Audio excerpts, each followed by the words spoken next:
মহিলারা নামাজে সালাম ফিরিয়ে একটি ছোট্ট দোয়া 7 বার পড়লে সংসারের সকল প্রয়োজন আল্লাহ পূরণ করে দিবেন। মনে রাখবেন, আমাদের মা বোনরা যারা আছেন তারা অনেকেই কিন্তু সংসারের ভিতরে সুখ চান, শান্তি চান, এবং বিশেষ করে অনেক সময় স্বামীর অবস্থা খুব ভালো থাকে না। স্বামী দেখা যাচ্ছে অনেক কষ্ট করছে, কিন্তু সংসারে কোনো উন্নতি করতে পারছে না, ডেভেলপ করতে পারছে না। এই জন্য মহিলারা বিশেষ করে যারা আছেন তারা কিন্তু ঘরের ভিতরে অনেক সময় পান, নামাজ পড়ার একটু সময় পান, নামাজের পরে একটু আমল করার সময় পান। যেহেতু পুরুষরা বাহিরে থাকে, সকালবেলা বের হয় আর অনেক রাত্রে চলে আসে, এবং বিশেষ করে অনেক কষ্ট তারা বাহিরে করে থাকেন। বিশেষ করে পুরুষরাও যদি পারেন এই আমলটি করবেন। 5 ওয়াক্ত নামাজ আপনাকে মাস্ট বি পড়তেই হবে। যদি আপনি সংসারের ভিতরে সুখ চান, শান্তি চান এবং প্রয়োজন হাজতগুলো পূরণ করতে চান, তাহলে অবশ্যই 5 ওয়াক্ত নামাজ আপনাকে মাস্ট বি পড়তে হবে। নামাজ ছাড়া আপনি সংসারের ভিতরে কখনো কোশ্চিনকালেও আপনি কিন্তু সুখ এবং শান্তি আনতে পারবেন না। একটু বলেন তো, সুখের মালিক কে? হ্যাঁ, সুখের মালিক হচ্ছেন আল্লাহ।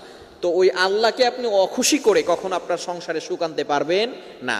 একমাত্র কাজ হচ্ছে নামাজ পড়া। নামাজ 5 ওয়াক্ত নামাজের পরেই এই ছোট্ট দোয়াটি পড়তে হবে। দোয়াটি হচ্ছে ইয়া কাদিয়াল হাজাত, ইয়া কাদিয়াল হাজাত। আপনি নামাজে সালাম ফিরানোর পরে 5 ওয়াক্ত নামাজ আপনাকে পড়তে হবে। নামাজের পরে সালাম ফিরানোর পরেই আপনি আল্লাহু আকবার পড়বেন একবার, আস্তাগফিরুল্লাহ 3 বার, এরপরে আপনি পড়বেন ইয়া কাদিয়াল হাজাত, ইয়া কাদিয়াল হাজাত, ইয়া কাদিয়াল হাজাত 7 বার পড়বেন।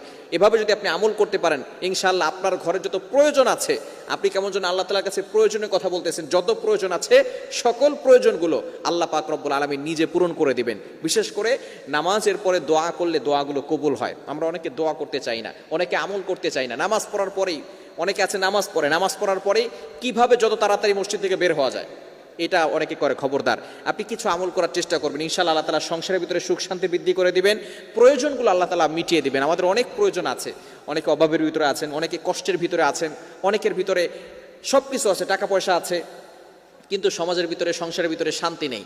স্বামী স্ত্রীর সাথে ভালো বন্ডিং হচ্ছে না, স্বামী স্ত্রীর কথা শোনে না, স্ত্রী স্বামীর কথা শোনে না। এরকম অনেক সময় হয় কি হয় না?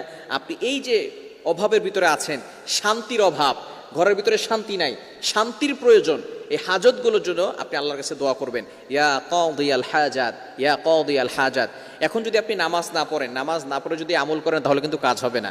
অবশ্যই আপনি কোরআন দিয়ে আমল করবেন, নবীজি সাল্লাল্লাহু আলাইহি সাল্লামের হাদিস অনুযায়ী আমল করবেন।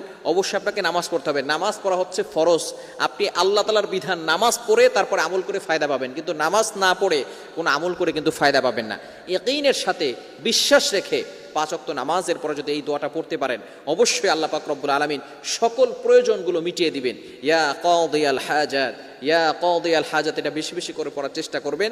এবং বিশেষ করে সংসারের জন্য আপনি বেশি বেশি আল্লাহর কাছে দোয়া করবেন।